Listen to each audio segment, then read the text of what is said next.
How's it going? Trey Clark here, as I usually am. I'm going to jump right into this, as I usually do. I'm not good at coming up with names of this stuff because I end up trying to name it and going, here's what we're going to talk about today. And then I talk about everything about that. But I am going to talk about this one thing. It's all bullshit. All of it. All of it. Pelosi, the wars and all this stuff, it's all fucking bullshit. And the only way they win is to make us think it's real. The corona with Lyme virus, I don't know that it's not real, but god damn it. That almost seems like a fuck you. Okay, we will call it the corona with Lyme virus. Whatever. Okay, so think about why you get up out of bed every morning. Think about why you go to work every day. Think about what you live your life for. It's money, okay? Fair enough. We need money to live. But even the money is bullshit. Our baseline of doing anything is bullshit.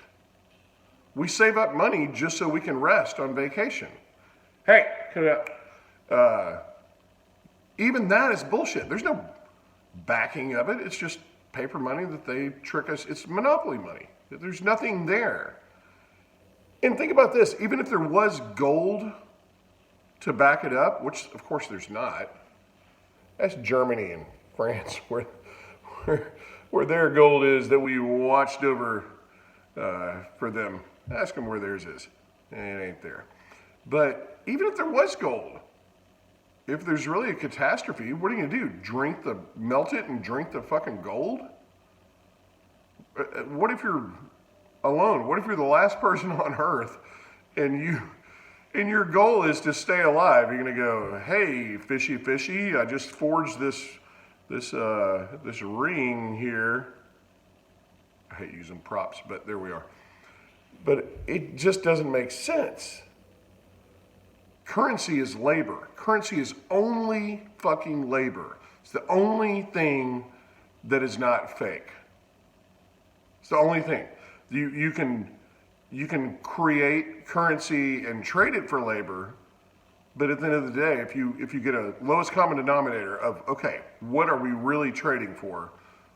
If you're buying labor to pay for labor, you're using fiat currency to trick people. But if it's labor, then it's real, okay? Can you make a cabinet? Can you fix an electrical problem? Can you play a guitar?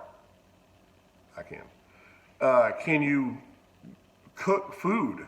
Can you, whatever the thing is, can you raise a house? If you can't do those things with anything but money, there is a house of cards there. So ideally, we would all be on, we just trade,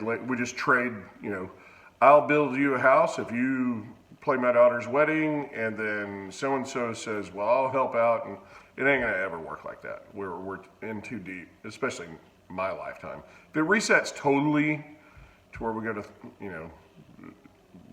probably never. But if you see it that way and you realize this is all just bullshit, then you start to see why we're drugged through the mud like this with the news cycles. Because they have to create money. They can't, unless advertisers, well, here's the circle. Okay, so let's say Fox News owns Kraft, then Kraft advertises with Fox News, and then if they don't like something that is going on with Fox News, they tell Kraft to boycott themselves at the end of the day. That's the fucking game. So once you see the game, and I gotta give it up to the big bear, I just have to. I know it seems like every other video I'm just like, give it up to Owen Benjamin, but I've been a step ahead of him for most of the time. However, he articulates it and sees it in a way that I'm like, motherfucker, I should have thought about it that way. So, but the best thing that he says about this kind of stuff is the wizardry. And I never thought about it as spells and wizardry, but being a musician, music I've always thought of as spells. You're trying to get everyone to be in a spell, okay? To be in this mode where you're like, everything else doesn't matter. I'm zoned in, like a David Gilmour solo. And that's really your goal. It doesn't mean that it's bad, but the spell is still a spell. So, again, props to the Big Bear on turning me on to that. And if it seems like I'm stealing your shit, it's because I am. So, but the thing is, the news isn't bad unless you want it to be. It actually becomes this kind of sitcom bullshit. Oh my gosh, a new virus is breaking out. Maybe it is, I don't know. What the fuck are you gonna do about it? You gonna bunk down and go underground? Or walk around with one of those fucking SARS, whatever, on your face? The SARS killed a lot of people that I know. They killed almost everyone. The SARS virus killed everyone. And so did the swine flu, which was just a recurring flu that recurs actually very predictably. And I wonder how that is. Why? Fuck them all. Fuck them in the asshole with a fucking big dildo. I'm telling you, it's all bullshit. All of it.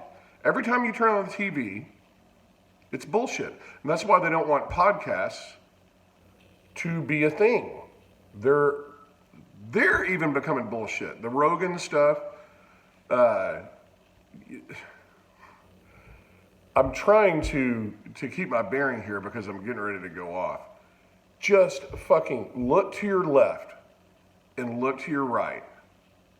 See who's there. If it's your family, fuck yeah. Look up. If you can see the stars, fuck yeah. If you have a ground beneath your feet, then you have the makings of winning the game. That's what they don't want you to have. They don't want you to have that. They want you to be so fucking afraid of what's going to happen in the next hour or tomorrow or whatever. And that's how we win. We just go, you know what? I'm just not going to, the sky isn't falling. There's a book, there's a monster at the end of this book. It was Sesame Street. And the book made me mad because when I was a kid and I was reading it, it was Grover, and everything was, whatever you do, don't turn the next page. Because there's a monster at the end of this book, and you go through it. You can look it up. It's actually an app for it. And it's kind of brilliant, but it's one of those in-your-face things. And he's like, whatever you do, don't turn the next page. And he ups it, in intensity. Every time you turn the page, he starts chaining the pages and all this stuff. Don't turn the next page. There's a monster at the end of this book.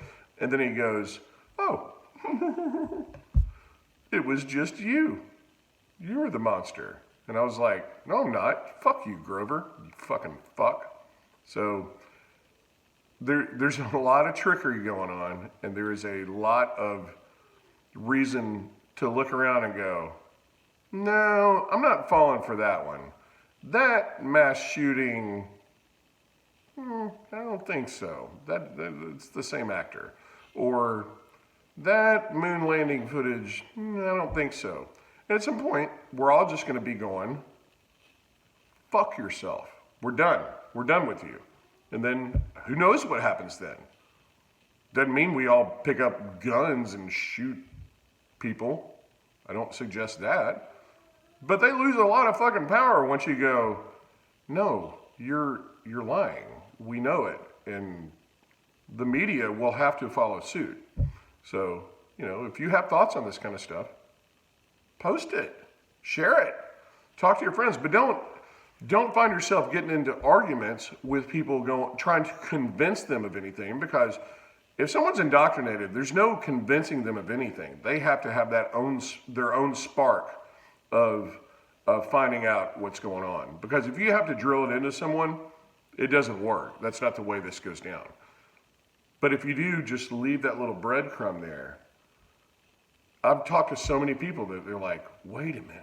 Even my own wife called me the other day. It was like, wait a minute. I worked at this company that built bombs, and they had O-rings, and how does that work in space when there's 250-degree swings? I'm like, woman, I have been making podcasts about this the whole time. She's like, well, it only works if I connect the dots myself. And that's a hell of a point to make. So we need to remember that. We're not a religion of wokedness or whatever the fuck you want to call it. We're just people exchanging ideas, trying to figure out what the fuck is going on. And I fucking love it. Cheers, guys.